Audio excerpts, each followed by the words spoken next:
More than a decade ago, I was 15 years old when browsing through a local game store and looking for something new to play on my newly acquired PlayStation 3 for Christmas. I used to do this every year shortly after Christmas, since my parents would then allow to buy me a new game to get me through the rainy days here to come in the Netherlands. The most exciting part about this, however, was browsing through the shelves and checking out the flashy cover art of all the games and reading the back of every box. Even though we had internet at home and I could pretty much just look up some gameplay over on YouTube, there was just something magical and special about seeing my favorite video game characters displayed with some in-game screenshots and exciting quotes like "The land of dragons awaits" or "An adventure like never before."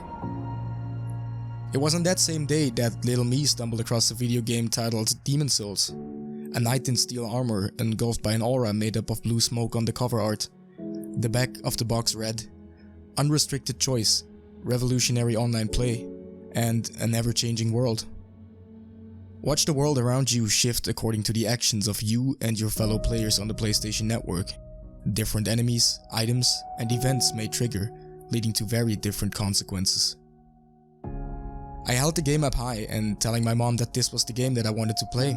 But even before I could finish my sentence, the employee that was busy organizing the shelves behind me interrupted me, asking my mom if I was even old enough to play the game. My mom took the game, probably read the title and saw the age restriction, and figured it was best for me to pick a different game. I eventually left the store with a copy of White Knight Chronicles, which I have to say I did not regret, but this would be a topic for another video.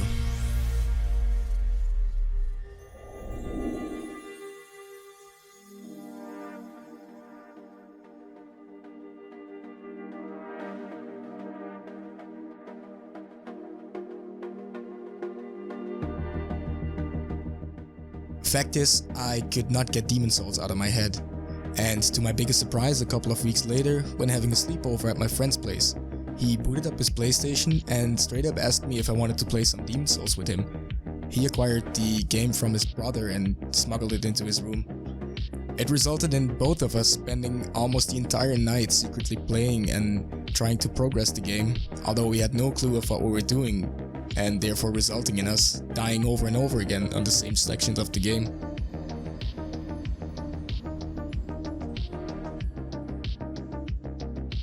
This experience was enough for me to decide that it was for the better that my mom did not let me purchase the game back then.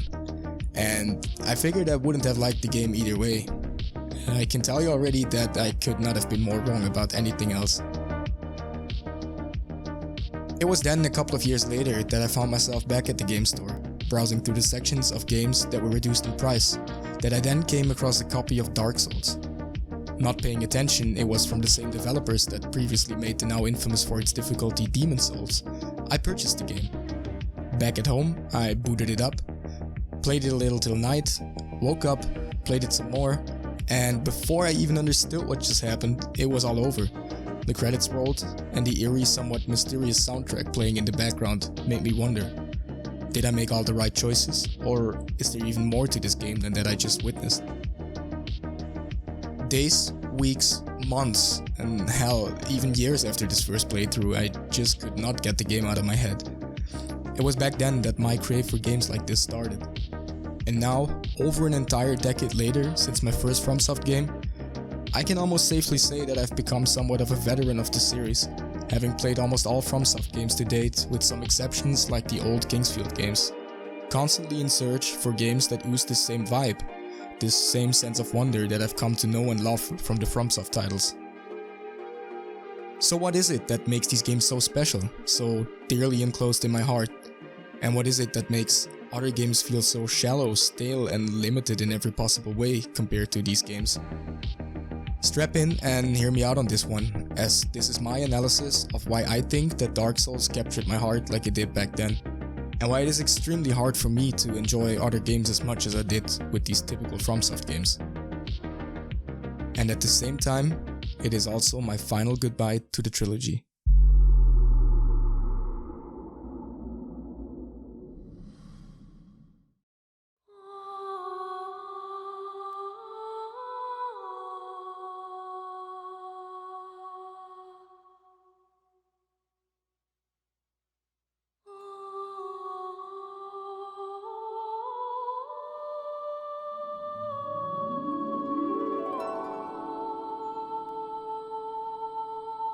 Now before I begin, a short disclaimer here. Although this video is about the FromSoft games as a whole, I will be mainly building my arguments and drawing examples from the Dark Souls titles, as these titles in my opinion are probably the most relatable, and I think that most players at some point tried or considered playing one of these three games. As Demon's Souls and Bloodborne are PlayStation exclusives, and Sekiro is a beast on its own, with a slightly different take on the Souls-like mechanics and playstyle. Also, the gameplay on screen does not always add up to what I will be talking about at that given point. I have built the video in a way that it should be either watched on a second screen or just be listened to, because this makes it a lot easier for people to enjoy. For people watching the video though, I have tried to get the correct examples on screen, as I will be talking about the topics. So enjoy. Oh, and one more thing, and this should not come as a surprise. This video includes spoilers, and whether these are heavy or small ones, that is not for me to decide. Fact is, I will be showing and talking about gameplay sections that could be near or at the end game stage of one of these games. Now then, if you are still here, this probably means that you've either completed most games already or just don't care and are curious about my opinions.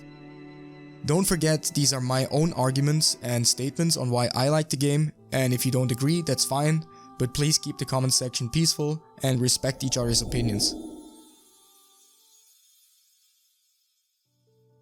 So let's start off by deciding what makes a good video game for me. I think gameplay often trumps a great story, and the narrative of a game can often make, or in some cases even break a game completely. It is therefore also safe to say that not everyone likes the same style of games. Regardless of the genre, most games aim to bring across what experience the developers are trying to provide for the player, while at the same time having enough of their key elements to be successful and attractive to the audience it's catering towards. A key factor that I, for example, look for whenever I try out a new game is that the game needs to challenge me in some way. I search for this feeling that I had to work for it whenever I accomplish something. This can be as simple as a challenging area where it is not always clear what path I should take, a difficult puzzle, or a boss that has difficult mechanics. This paired with some good storytelling, in one form or another, solid gameplay, and a good sound design is what I generally search for in games. Graphics, on the other hand, don't ensure a good game at all for me. A game could have the most realistic or most stylized looking graphics that have ever been made, using fancy particle effects and visual effects, but then cater a repetitive and boring gameplay loop, resulting in me losing interest almost immediately. Now let's start off with Dark Souls. You start off picking your class and designing your character, and straight after this you are thrust in this so-called tutorial level, where the first boss just keeps on slamming your head into the ground until you figure out that a more slow and tactical approach is the way to go. That is, after you first figured out that you should actually head out of the boss room first, then come back around and re-fight him with an actual weapon, which also encourages the player to look around more. It is also safe to say that after a couple of hours with just about any FromSoft title, that you will eventually figure out that watching the enemy's movements and figuring out its attack patterns, and then exactly knowing when to strike, will get you through most of the fights. However, getting to the end of these games is not at all what it's about. So to say, every time that I completed one of these games, I genuinely felt sad that it was all over. So as the games hold up their reputation on being ridiculously hard, it is safe to say that you will die a lot in these games. And yes, it can get pretty frustrating at times. However, it is more so the overwhelming feeling of joy when beating a tough enemy or finally getting through a section that you've been trying to clear for hours and hours on end that makes you feel like every one of these deaths was worth it. But it's not just the ridiculously hard fights at times that make these games feel so great. Also, the world building and storytelling in the FromSoft games are just so different from what I was used to at the times these games came out. I can tell you, for example, that even though I'm a huge fan of the Legend of Zelda franchise, these typical action-adventure games almost always create a background for the main character that justifies their strong powers and why they are the only ones capable of saving the world. Dark Souls, however, has their own take on this, where it first tells the player to be the chosen undead, but then it doesn't take long for you to discover the truth and how this is actually a lie, put in place to guide the lost souls, who then convince themselves that they are more important than they actually are, meaning that should you fail, there is always another undead blindly believing these sweet words and claiming their life is more important than everybody else's. Let's just say that my character by no means was the proclaimed chosen one when I set foot in Lordran, but hell did I feel like the chosen one after I finished the game. It felt as if every obstacle I overcame on my journey made me more and more special, and in the end, deservingly becoming the chosen undead. Now, as most games tell their narrative via dialogue, cutscenes and text dumps, this is not at all what the FromSoft games aim for. The narrative is often woven directly into the world of the game, either through dialogue spoken by non-player characters, the descriptions of items found across the world, or just simply from the level design itself. What makes the level design so good is that it never feels like you're being forced anywhere. The player is driven by the desire to explore, and the game's level design guides them along their exploration. The game very rarely taunts you with an almost clear way to get to a given location. After I had learned the basics of the game and have gotten past the first boss, every standard area in the game felt rewarding and intuitive to explore. So what I just said that these games do very well is the mysterious dialogue spoken by non-player characters, the descriptions of items found across the world, and simply the level design itself. Only by engaging with all three of these, a player can begin to get a wider picture of the game's larger story. And once you do so, the reward you get is this vast and memorable experience that straight up sucks you in. And this is something that no other game has done before like the way the Souls games did. Now, once I got the hang of how the narrative was laid out in these games, I felt genuinely excited to read item descriptions, look for hidden details in the level design, and was genuinely intrigued to talk to every NPC to just get to know more about why and what happened in this world, just because I was that more immersed in the world.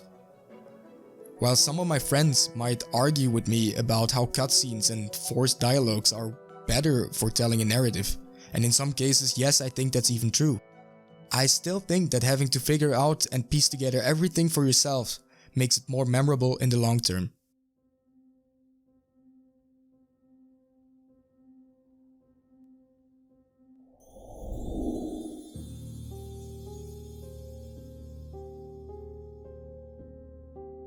Now let's head over to Dark Souls 2 for a second. You guys will probably hate me for this one, but I believe Dark Souls 2 is the second best of the trilogy. Dark Souls 2 follows the story of another kingdom to rule the current age, Drangleic. Unlike in Dark Souls 1, however, the world is mostly inhabited by humans, who clearly are the dominant race of the world now. And this reflects in its setting, enemy design, and general world building. Drangleic is built on the ashes of previous kingdoms. Most locations you visit and traverse are ancient kingdoms conquered, controlled, or left to rot by people now residing in Drangleic. So as said before, most of the enemies are humans, but they are twisted by the curse, who then became demons of their own. This combined with a mix of traditional enemies like dragons and bigger demons, Dark Souls 2's story is all about humanity, what it means to be human and what it takes to break the curse. Dark Souls 2 by no means is a perfect game. I have to be honest here and also talk about the NPCs, who are clearly slightly blander than in previous games. However, there are two NPCs in particular that are really interesting: Vendrick and Aldia. Unlike in Dark Souls 1, where you fight Gwyn at the end of the game, as it was always foreshadowed long before the game ends, Dark Souls 2 allows you to meet and actually form some sort of relationship with Vendrick that leads to a pleasant lore and story resolution. See, Vendrick is cursed by the time you meet him. He is pitiful and there is no grand battle like Gwyn. In the Crowns DLC, you literally travel back in time and meet Vendrick before he hollows. Vendrick is an incredible sympathetic character. Prideful and remorseful, he provides a ton of information and essentially guides your character to become his successor. Now Aldia, Vendrick's older brother, is very much the same, but ties back to Dark Souls 1's plot. He tried to escape the cycle that Gwyn created but failed. Immortal and undying, he challenges you to look beyond the cycle and perhaps find another path. And even in the Scholar of the First Sins ending, Aldia is the final boss of the game. While not a particularly amazing boss fight, thematically Aldia is one of the very best. After seeing the credits roll in Dark Souls 2, it got through me. This was a bittersweet ending to a story that does not even necessarily need a sequel. I simply cannot praise the game enough for this. If you have not played Dark Souls 2 or given it a chance at any point, I hereby encourage you to pick up the Scholar Edition on Steam and just give it a go.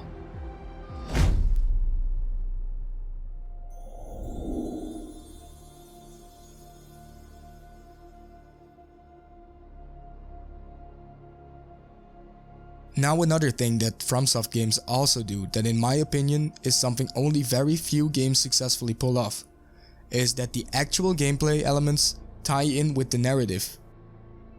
There is a reason why you come to life after every death in the Souls series. There is a reason why you fight, and there is also a reason why you collect the souls of your fallen foes. And if you finally, after hundreds of deaths, decided to give up on the game, it is just as if your character goes actually hollow because he can't stand dying anymore.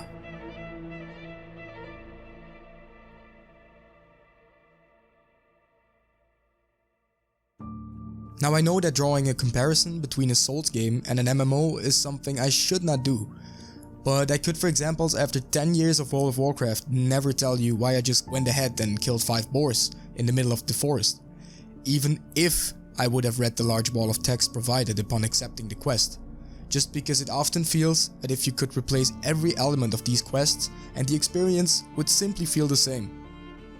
This simply comes from most quests not being woven directly into the world and having little to none impact on the people and places around it. Now back to the Souls games, I think that I can safely say that I still remember every little detail from each and every side quest I completed. Be it the Siegmeyer of Katarina quest or the Demon of Hatred fight stemming from the Sculptor's questline in the later released Sekiro. An example of how the world is affected by your decisions can, for example, be seen when you approach the boss in the upper bell tower in Dark Souls. When climbing the tower, you will find a prison cell housing Knight Lautrec. Now once you rescue him, Lautrec can be summoned to assist in the Bell Gargoyle fight, and after doing so, the NPC will reside in your main hub, tipping you off about what is to come, as one of his dialogues states, "Oh, still human, are you? Then I am in luck. I am grateful to you for freeing me. I'm considering a change of location. I have a rather pressing matter to attend to up above. That keeper has served me well, but enough with her."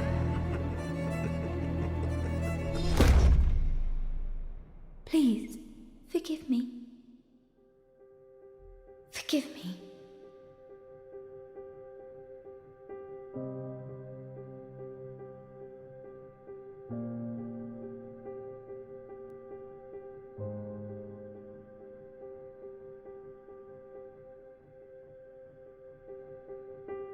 Now Keeper here is referring to the Firekeeper, Anastasia of Astora, where you can upgrade the healing flasks called Estus flasks that you carry in limited quantity. Another important factor is that the so-called Firekeepers watch over the bonfires, which act as checkpoints throughout the game. So after freeing Knight Lautrec and leaving him be in the main hub, he will eventually go ahead and end up killing Anastasia of Astora, either after you ring both Bells of Awakening or after you pick up both Firekeeper souls from Undead Parish and Blighttown. Now if this happens, it pretty much renders the bonfire and the ability to upgrade the Estus flasks obsolete, leaving you with a choice because this will not happen if you kill him first, of course. Are you sure about this? How dare you come prancing about? I have nothing to say. You leave me no choice. I was once grateful to you. But if this is our fate, so be it. You despicable.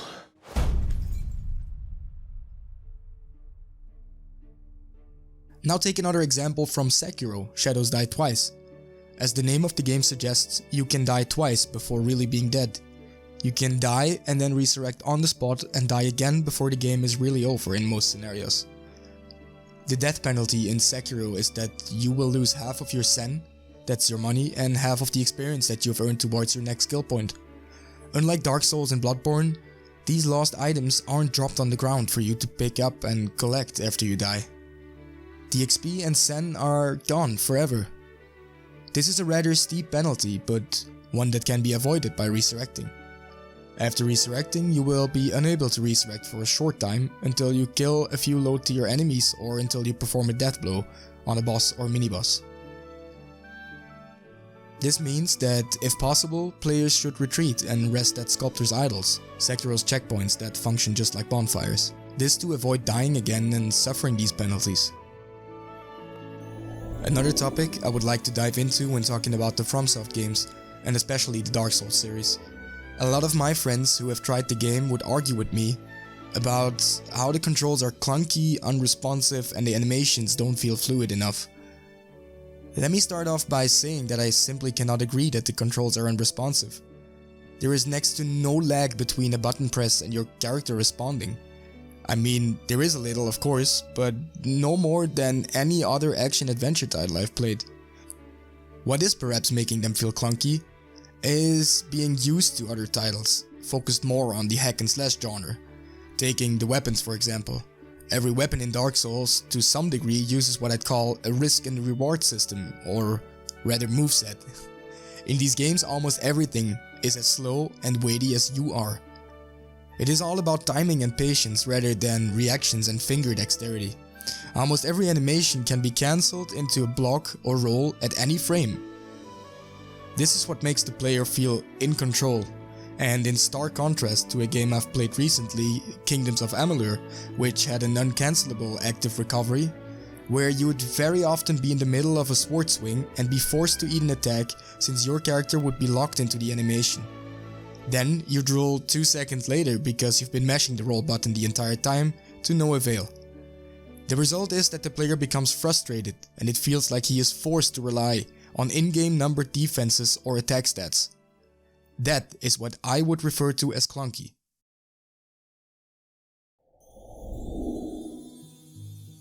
There were also complaints about my friends hating the level design, just simply stating it was being unfair or rather just too difficult. But in my opinion, once you get a feel for the weight and movement of your weapon and character, things are a lot easier. The later areas of the game are exponentially more devious than what you faced with earlier on. But almost without exception, the player's progress tends to accelerate rather than to slow down as these Souls games go on. The challenge in these Souls games is non-random, so unlike a roguelike success or failure that is heavily influenced by randomness or so-called RNG, the tailor-made levels of the FromSoft games and your failure in them is almost always your entire own fault. For example, there are enemies in Dark Souls which curse you, resulting in a lowered maximum health bar which does not revert back to normal when you die. You need a specific item for that. A shop near the hub area sells this, amongst other places. And even worse, curses stack, so your lowered health bar can be lowered even further.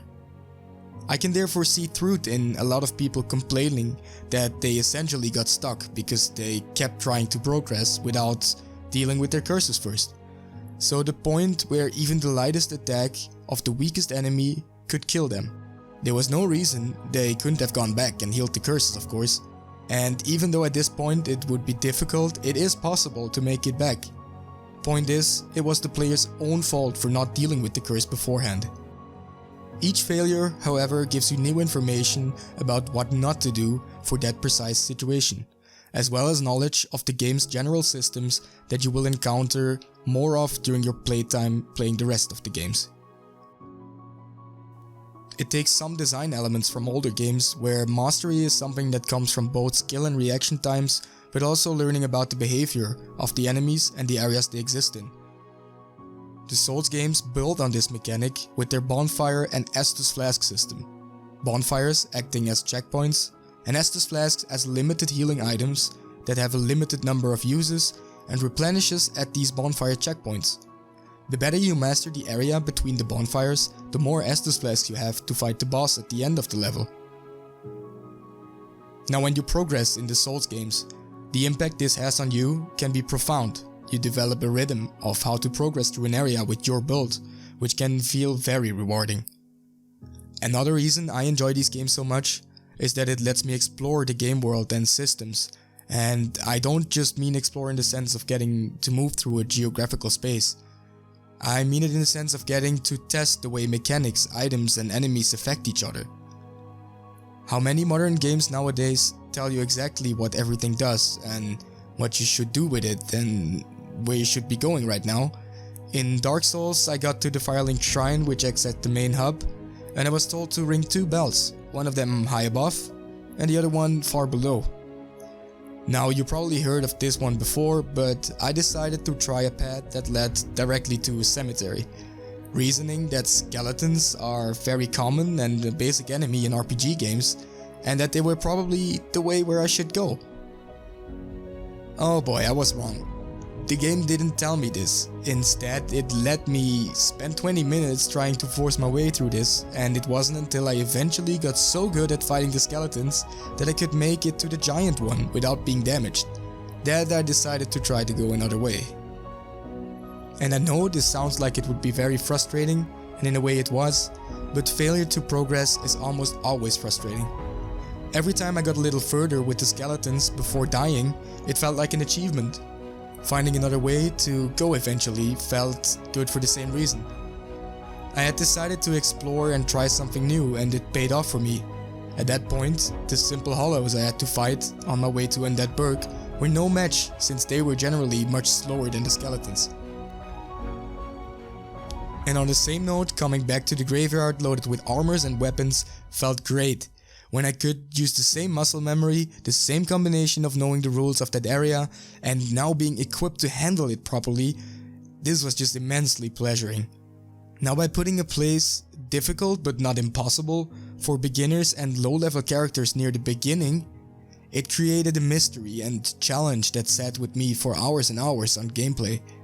Whenever I improved over another area and got a new weapon or a new armor set, I wondered if I could tackle the graveyard yet and what I would find there when I did. Another thing is that there are whole areas in these games that you may never find even if you finish the game. And I'm not talking about secret little rooms, but literally whole areas with enemy bosses and a lot of lore hidden, waiting to be uncovered by you as the player.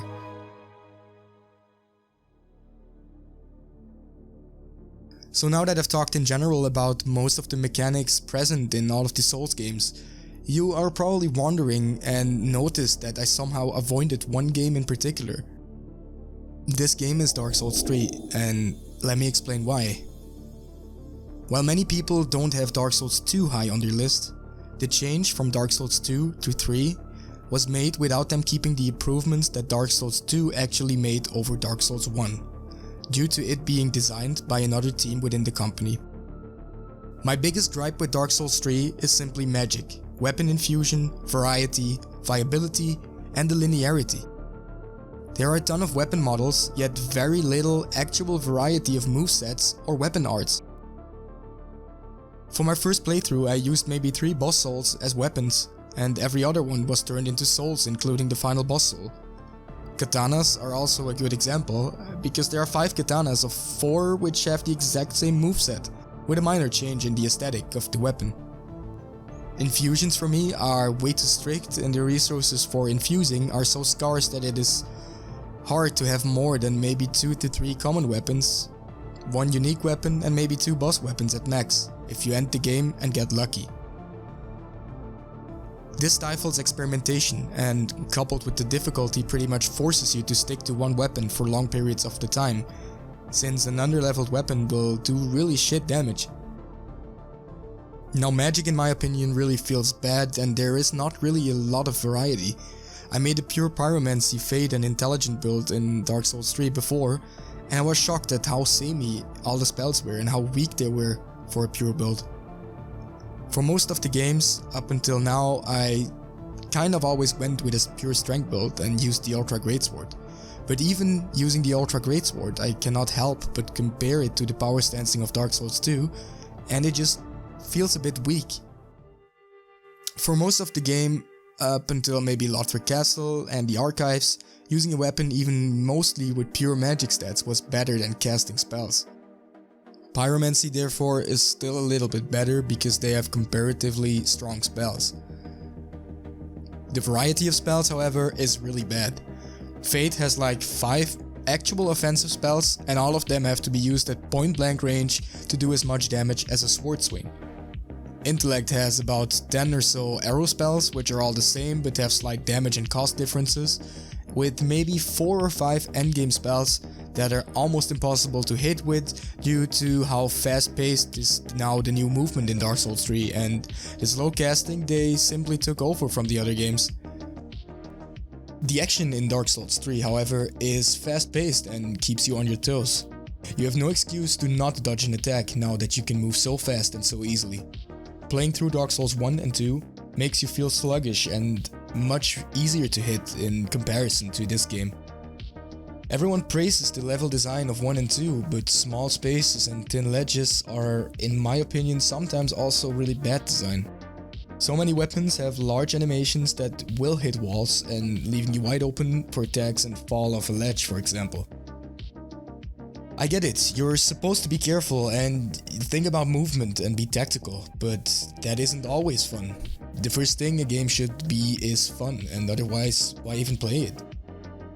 Now, in my opinion, Dark Souls 3, as I said before, is way too linear, and as an example, I can tell you that being pushed off the exact same ledge for the 13th time in a row is not all that fun.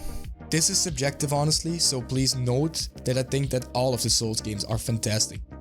Some prefer the world design, the memorable bosses, and the patient combat and the atmosphere of Dark Souls 1. Some prefer the royal story, design choices, flavorful gameplay, and variety and sheer amount of content in Dark Souls 2.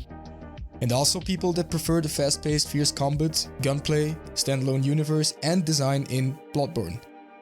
Now back to Dark Souls 3, I think that the PvP, for example, is actually kinda nice, and I really like it, beside a few things. The Demon Ruins seem kinda meh at best, and I don't really enjoy them, and they don't elaborate on the other endings, beside the Sable Church one, which I also don't really like.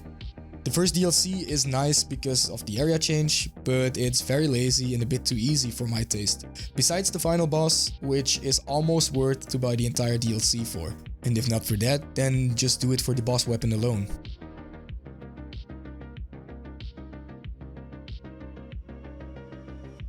DLC 2, however, the Ringed City, was one of the very best things that I've ever played in the Soulsborne universe. I have no complaints there. Overall, Dark Souls 3 is still a decent game that will most likely age well like a fine wine. Now I can totally see why somebody would prefer the combination of all these things I've talked about in an average package like Dark Souls 3, and that's also totally fine. It has all the specific traits from past games like great bosses, world design from Dark Souls 1, the flavorful combat from Dark Souls 2, and the gritty dark atmosphere and mid to fast paced combat from Bloodborne. In my opinion, just an average package where these games combined may specialize, and Dark Souls 3 just doesn't do some of these things that well. However, I do think that it has some of the best bosses and atmosphere of the games, but arguments can be made for all of these games.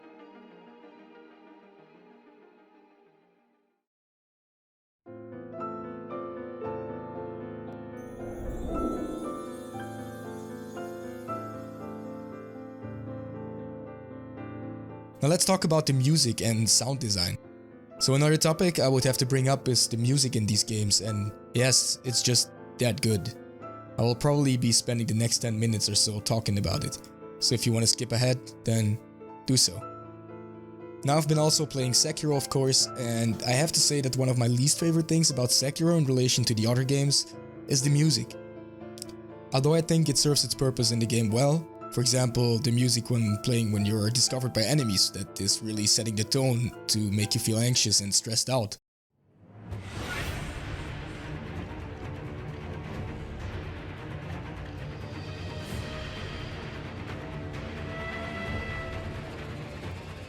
But in general terms of tracks that are really striking and hold up outside of the game, I really haven't found that much in Sekiro that was really that good.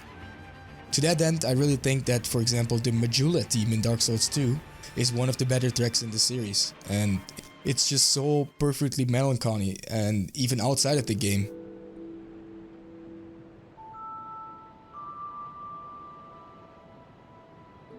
Within the game it works even better, like I have to say that part of the reason why these hub tracks stand out so much in the game is generally because there's really nothing else going on there.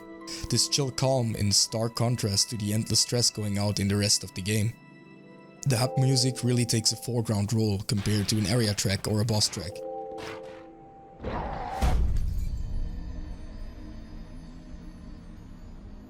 As this is also mainly true for the hub in Dark Souls 1 and 3, which are also great pieces of music, but for me the Majula track just really hits home for me. Another one of these tracks is one of Dark Souls 1's final boss, Lord Gwyn. His story is a long one, and just to give you a shorter version, he was the king of the gods during the Age of Fire. This fire is what keeps this Age of Gods alive, but as time passes the fire fades, ushering in the Age of Dark and that of mankind. And with fire came disparity. Gwyn, the Lord of Sunlight, and his faithful knights. And the furtive pygmy, so easily forgotten. Thus began the Age of Fire.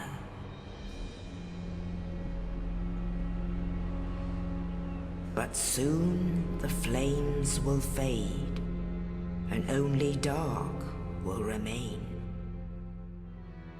Gwyn is terrified of letting his Age of Fire fade and die, so he resorts to the ultimate sacrifice.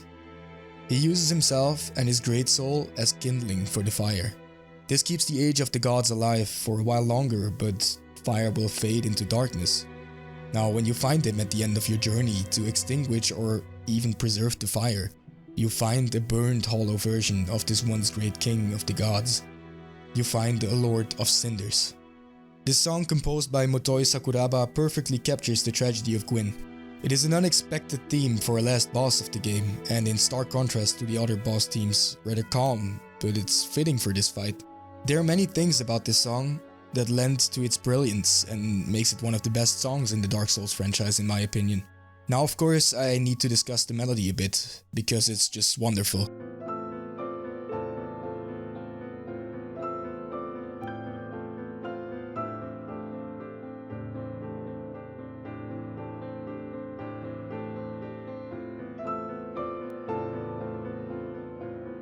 The simplicity of those short, rhythmically simple high notes just scream of a tragedy.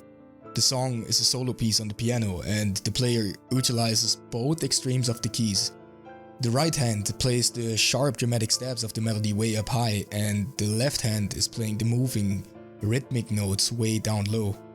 It is a meeting of two extremes that clash to create something that is much more than the sum of its parts. The melody and the accompaniment also meet in the middle to create a moving elegy for the death of a king. These uses of musical elements are just some ways of why this song is brilliant. This does of course not mean that there cannot be a discussion made for how this song utilizes all other elements to its benefit.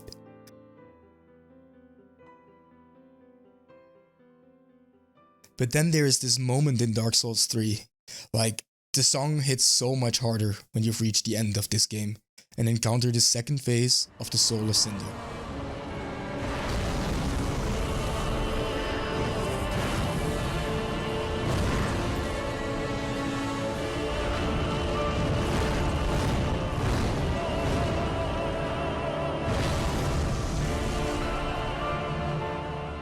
All of a sudden, you can hear these higher notes reminding you who you are actually fighting.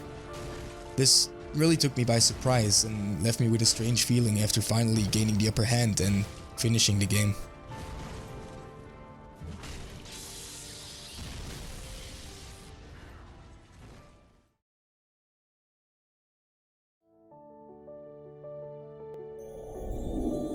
It's how most games are entertaining at first and grow boring quickly over time.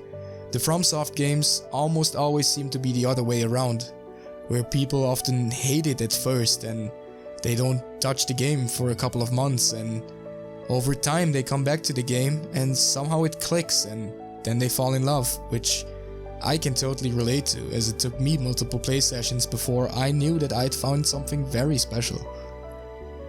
Now at the time of writing this video, I began thinking about this feeling and how I used to feel this at all times when I was still a little kid and playing my first couple of video games.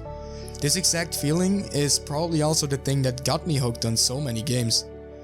I call this feeling the excitement of exploration, and whether this is you discovering new items, locations, or things you never thought were possible in the game, this sense of wonder to explore and discover freely without games holding your hand, this is something that games used to do all the times, but feels like something that got lost over the years in most cases.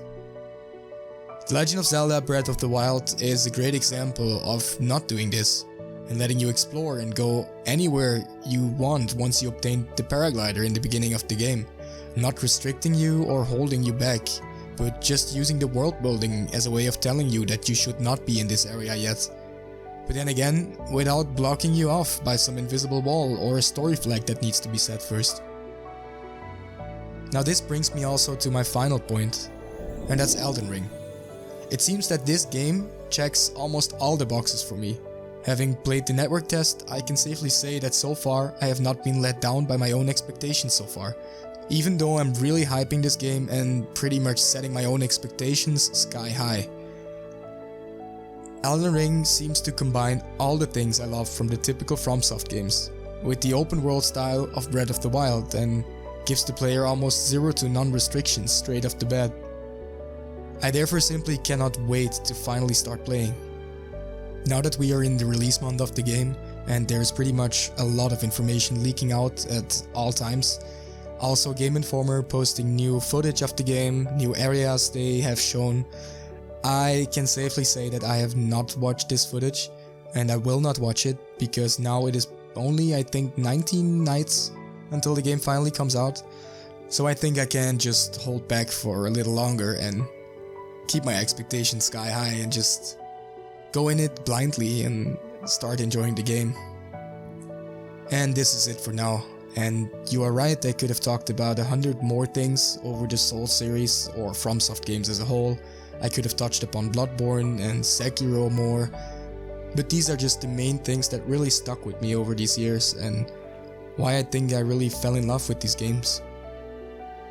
But therefore, now and through this video, I think it is finally time, after all these years, to say goodbye Dark Souls, you have been great.